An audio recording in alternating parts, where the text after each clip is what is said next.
എല്ലാ കാര്യങ്ങളും എല്ലാ പ്ലാനുകളും എല്ലാവരുമായും ഷെയർ ചെയ്യുന്ന ഒരു വ്യക്തിയാണോ നിങ്ങൾ?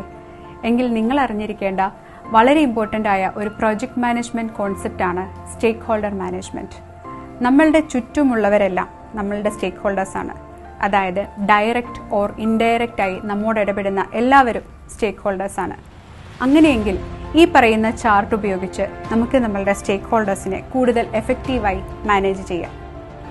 ഈ കാണുന്ന ചാർട്ട് പ്രകാരം സ്റ്റേക്ക് ഹോൾഡേഴ്സിന് പവർ ആൻഡ് ഇൻട്രസ്റ്റ് അനുസരിച്ച് 4 ഭാഗങ്ങളായി തിരിക്കാവുന്നതാണ്. ഹൈ പവർ ഹൈ ഇൻട്രസ്റ്റ് വരുന്ന കാറ്റഗറിയാണ് നമ്മളോട് വളരെ അടുത്ത് നിൽക്കുന്ന ആൾക്കാർ. ഈ ഒരു വിഭാഗം വിരലിൽ എണ്ണാവുന്നവരെ ഉണ്ടാവുള്ളൂ. നിങ്ങളുടെ ഫാമിലി മെമ്പേഴ്സ് ആകാം, അല്ലെങ്കിൽ നിങ്ങളുടെ ഏറ്റവും നല്ലൊരു സുഹൃത്താവാം. ഈ ഒരു ഗ്രൂപ്പിനെ മാത്രമാണ് നമുക്ക് ഏറ്റവും വിശ്വസിച്ച് നമ്മൾക്ക് നമ്മളുടെ പ്ലാനുകളോ നമ്മളുടെ നീക്കങ്ങളും എല്ലാം ഡിസ്കസ് ചെയ്യുകയും അഭിപ്രായങ്ങൾ സ്വീകരിക്കുകയും ചെയ്യാവുന്ന ഒരു വിഭാഗം. രണ്ടാമത്തെ വിഭാഗം എന്ന് പറയുന്നത് ഹൈ പവർ ആണ്, പക്ഷേ ലെസ് ഇൻട്രസ്റ്റ് ആണ്.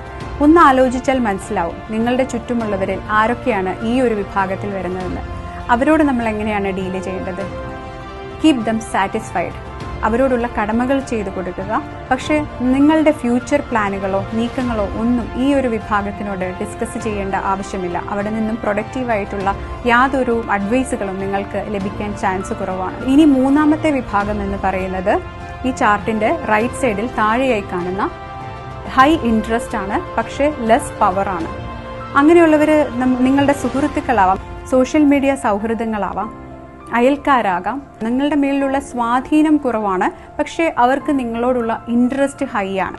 ഒന്ന് ആലോചിച്ച് കണ്ടുപിടിക്കുക ഈ ഒരു ഗണത്തിലേക്ക് നമ്മൾക്ക് ഉൾക്കൊള്ളിക്കാൻ പറ്റുന്ന കോണ്ടാക്ട്സ് ആരൊക്കെയാണ് എന്ന്. അവരോട് നമ്മൾ എങ്ങനെയായിരിക്കണം നമ്മളുടെ അപ്രോച്ച്?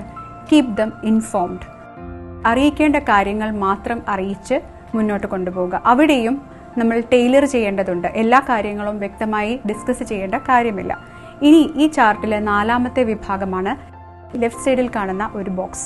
ആ ഒരു ബോക്സ് എന്ന് പറയുന്നത് ലെസ് ഇൻട്രസ്റ്റുമാണ്, ലെസ് പവറുമാണ്. നമ്മളുടെ മേലിൽ വലിയ സ്വാധീനമില്ല, അതേപോലെ തന്നെ ഇൻട്രസ്റ്റും വളരെ കുറവാണ്. അപ്പോൾ ഈ ഒരു ഗ്രൂപ്പായിരിക്കാം എണ്ണത്തിൽ വളരെ കൂടുതലുണ്ടാവുക. അപ്പോൾ ഇവരോട് നമ്മൾ എടുക്കേണ്ട അപ്രോച്ച് എന്താണ്? Just monitor dum. ഒരുപാട് ഡിസ്കഷൻസിൻ്റെ ആവശ്യമോ ഒരു പ്രോഗ്രസ് ഷെയറിങ്ങിൻ്റെ കാര്യമോ ഇവിടെ വരുന്നില്ല. അപ്പോൾ ഇങ്ങനെയുള്ള ഒരു സ്റ്റേക്ക് ഹോൾഡർ മാനേജ്മെൻറ്റിലൂടെ നമ്മളുടെ കമ്മ്യൂണിക്കേഷൻ മാനേജ്മെൻറ്റിലും ഓവറോൾ ബിഹേവിയറൽ മാനേജ്മെൻറ്റിലും പ്രകടമായ മാറ്റങ്ങൾ നിങ്ങൾക്ക് കൊണ്ടുവരാൻ കഴിയും. Try this and welcome to the world of happiness.